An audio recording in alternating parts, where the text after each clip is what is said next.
Hola a todos, en esta presentación voy a hablar sobre el luteranismo y el conceptismo, y para ello os voy a situar primero en el contexto histórico en el que se desarrollaron estas dos corrientes literarias.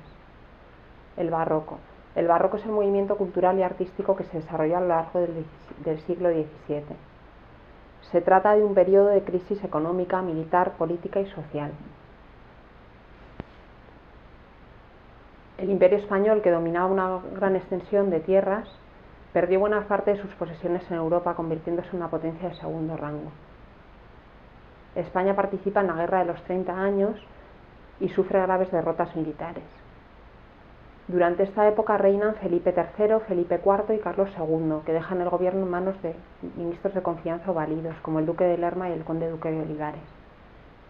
España padece miseria y un enorme descenso demográfico debido a graves epidemias como la peste, a las frecuentes guerras y al aumento de la población religiosa. El país sufre una grave crisis debido a la bancarrota, a la disminución de la llegada de metales preciosos de América y a la política económica que provocó la devaluación de la moneda. La expulsión de los moriscos causa la ruina de una amplia extensión de tierras de regadío, suponiendo la pérdida de capital y de mano de obra. La extremada pobreza del campo lleva a muchos campesinos a trasladarse a las ciudades en busca de una mejor calidad de vida.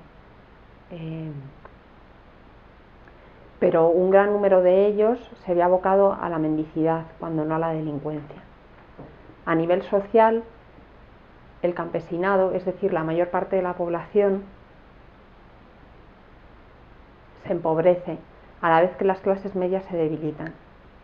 La aristocracia aumenta su poder y la jerarquización del conservadurismo social dificultan el paso de un estamento a otro, de manera que solo algunos burgueses logran acceder a la nobleza. Se trata de una época de gran desilusión, pesimismo y desengaño, en la que se abandonan los ideales humanistas y se vuelve a la religiosidad más profunda. El escepticismo hacia la naturaleza humana lleva al hombre a desconfiar de los sentidos y al gusto por lo rebuscado, lo anómalo, paradójico, sorprendente. El hombre del siglo XVII se caracteriza por un vitalismo desengañado, una actitud entre la resignación y la rebeldía, de donde nacen los contrastes, los claroscuros, el dinamismo, el gusto por lo elaborado y por los retecimientos de la forma y el contenido. La literatura española alcanza en esta época su máximo esplendor, con autores como Quevedo, Cervantes, Lope de Vega, Góngora y Tirso de Molina. En la lírica barroca destacan dos corrientes, el culteranismo y el conceptismo, cuyos máximos representantes son Luis de Góngora y Francisco de Quevedo. El culteranismo se preocupa fundamentalmente por la forma, buscando la ornamentación y la belleza exuberante a través de la utilización exagerada del lenguaje y de los recursos literarios. Su máximo representante es Luis de Góngora. Góngora nació en Córdoba en 1561. Estudió en Salamanca y se ordenó sacerdote, ejerciendo de capellán en la corte madrileña. Cargado de deudas y gravemente enfermo, volvió a Córdoba poco antes de morir. Las principales notas características de su obra son el uso de abundantes cultismos, la sintaxis latinizante, el empleo de recursos retóricos como metáforas, aliteraciones, hipérbatos, la utilización de alusiones mitológicas, el sentido pictórico. Se trata de una poesía descriptiva y sensorial, gracias a la creación de imágenes. El paisaje en la naturaleza es el tema central de su obra. La mezcla de lo oculto y lo popular, la utilización de dos tipos de poesía opuestos, la sátira y el panegírico, a través de los cuales el autor expresa su vertiente más crítica por un lado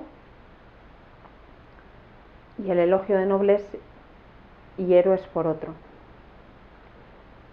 La poesía de Góngora presenta una amplia variedad temática: amorosa, satírica, moral, filosófica, religiosa, funeraria, polémica. Su obra puede clasificarse en poemas populares y poemas cultos. Dentro de los poemas populares destacan las letrillas y los romances. Las letrillas incluyen temas amorosos y sentimentales o visiones satíricas de la sociedad del momento. Los romances son variados, amorosos, moriscos o burlescos. En lo que respecta a su poesía culta, el estilo culterano alcanza su mayor complejidad en la fábula de Polifemo y Galatea y las soledades. El conceptismo se trata de una corriente poética que se basa en la asociación ingeniosa de ideas y palabras. Su máximo representante, como hemos dicho anteriormente, es Quevedo. Quevedo nació en Madrid en 1580. Estudió en los jesuitas y en la Universidad de Alcalá de Henares, donde se licenció en Artes y Teología. Más tarde se trasladó a la corte de Valladolid, donde se dio a conocer como poeta. Durante su vida ocupó varios cargos políticos. Los poemas de Quevedo pueden clasificarse en poemas metafísicos, amorosos, metafísicos, morales, religiosos, amorosos, satíricos y poemas de circunstancias.